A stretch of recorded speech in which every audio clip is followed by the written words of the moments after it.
Have you ever noticed that there are people in business and in life who you just want to believe? There are also those people who you find that, well, you're a little wary of, not so quick to believe what they say. Why are some people more believable than others? Let's have ourselves a pocket sized pep talk because the ramifications behind this simple question are staggering. And I'll walk you through not just the problem, but the solution. A Pocket Sized Pep Talk, the podcast that can help energize your business and your life with a quick, inspiring message. Now, here's your host, Rob Jollis. Although I've now spent over 30 years in front of audiences, it wasn't until my junior year in high school when I first took to the stage. I was fortunate to have an amazing teacher and director, Rob Ramoy, who one day stopped me in the hallway and told me I had to audition for his show. Show was Damn Yankees, and I saw it as an opportunity to play the role of a baseball player on my favorite team, the Washington Senators. I didn't know that this was going to awaken a love for performing and being on stage. I also didn't realize that it was going to teach me an invaluable lesson in both acting and business. After a few tense days of auditioning, I was cast as Benny Van Buren, the manager of the Washington Senators. I was as green as you could get as an actor, and being cast as an old, cranky manager certainly didn't help things. I didn't have any difficulty learning my lines, but I just couldn't connect with the character I was playing. Rob Ramoy knew I was struggling, so he began to pester me with some of the oddest questions I could have ever imagined.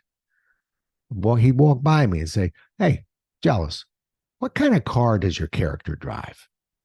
"Kind of car? Are you kidding me? How would I know that?" He was relentless, and day after day he pressed me. "What kind of cereal does he eat? What kind of house does he live in? What type of music does he listen to?"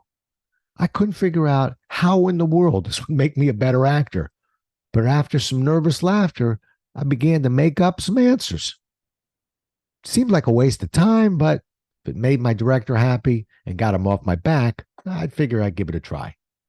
Every time he passed me in the hallway or cornered me during a rehearsal, he'd fire more questions at me. I'm not sure when it happened, but as soon I didn't have to think hard to give him an answer. As a matter of fact, it became effortless. That's because Rob Ramoy had quietly moved me from being a person who was playing the role of a character he was assigned to being a person who was the character he was assigned to. I wasn't just reciting lines. I was believing the words I was saying. I walked like my character. I sat like my character. And I became that character. If you saw me on stage as that character, you believed me. It didn't come from the words that I'd memorized. It came from the persona I had taken on. Fast forward a few years, and I tapped into my character in business for the first time. I was interviewing for New York Life. I had to pass a personality test. Before I took it, I asked my prospective manager a simple question. "Do you want me to answer these questions as Rob Jollis, or do you want me to answer these questions as an insurance salesman?" He laughed at the question and said, "There is absolutely no way to fool this test, so just try and answer it one way or another. Just answer the questions, Jollis." So I did. When the results came back, I was brought into the manager's office. Right away, I could tell that the test hadn't gone very well. In a somber tone, my manager informed me that I had received one of the lowest scores he had ever seen, and he was unable to hire me. I mumbled that I should have taken the test as an insurance salesman. He heard me and told me again that there was no way to fool the test and get a higher score. I didn't disagree with him, but I begged him to let me take the test again, and I promised him I would pass. A week later, I was at the testing center again, taking the test once again. But this time, I mentally got into character. I ate like an insurance salesman. I walked like an insurance salesman. I dressed like an insurance salesman. Every answer I gave came very easily to me because for that moment in time, I was an insurance salesman. I didn't just pass the test. I received the highest score ever recorded in the Washington General office. In business, you need to learn your character too. Companies will train people to master the product knowledge side of things, but that's like handing people scripts, but never teaching them the character they need to portray. In the end, you may know your lines, but that doesn't mean you'll be believed. You see the problem? You understand the ramifications of not knowing your character.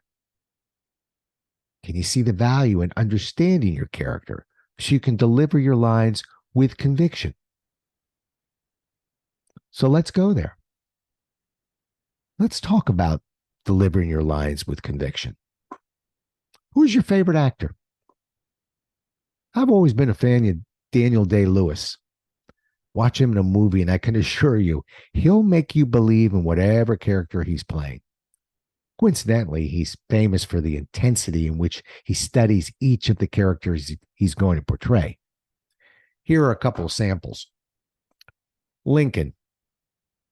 Daniel Day-Lewis demanded that everyone, including Spielberg, refer to him as Mr. President.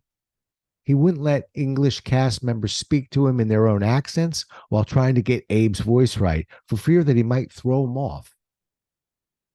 Gangs in New York.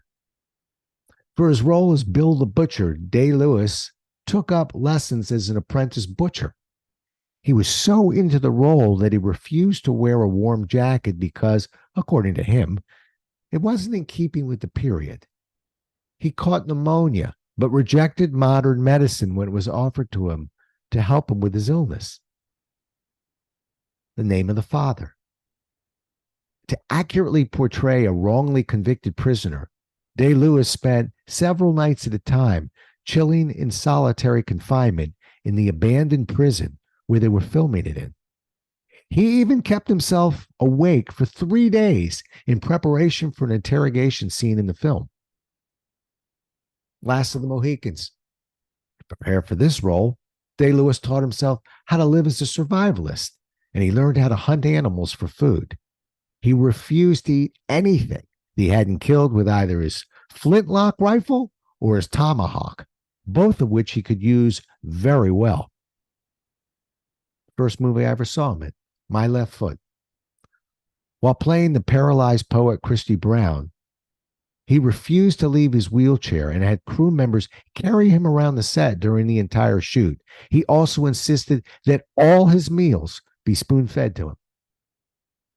Daniel Day-Lewis does far more than just learn his lines. He immerses himself in the life and behavior of each character he plays. He becomes 100% believable by not just learning his lines, but by becoming the character he represents. What about you? Daniel Day-Lewis intensely researches the character he portrays. How much research do you do before you meet with a client? I'm not referring to just going to a website. I mean really researching the client. What are the core values of the individual in the company? What are some hobbies or outside organizations that the person you're meeting with belongs to? Clearly, the more intensely you research the role that you'll be playing, the more instinctive your character will become. Once you have a deeper understanding of the company, the personnel, and the scope of the work, a character can begin to form. Let me give you an example. Many young salespeople become almost obsessed with the notion that their age will impede their ability to convince an older client of their competence. Unconsciously, the character being played is one of anxiousness and defensiveness. That is perceived as the inexperience of the salesperson, so it becomes a self-fulfilling prophecy in the eyes of the client. What if the same salesperson looked at his or her age in a different way?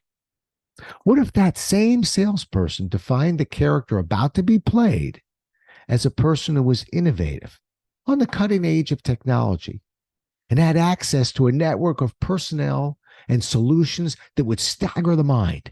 And what if, deep in the salesperson's soul, he or she truly believed this?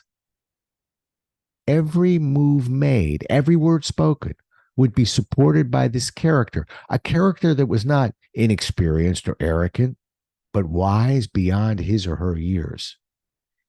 In the end, This is what understanding your character is all about. It's about turning product knowledge and prepared questions to instinctive behavior. If you can clearly identify the character you're looking to emulate and truly believe that character, you will find that your thought process and delivery will become less robotic and more genuine. Some say you're born with the ability to make people believe, and I agree that some of us might have a bit of a head start. But no matter what, you can become the character you need to be by just taking the time to study and understand that character. If you believe in this, you can become that character. When that happens, our thoughts and our words become instinctive, and we are believed. We can all get there. We just need to understand our character.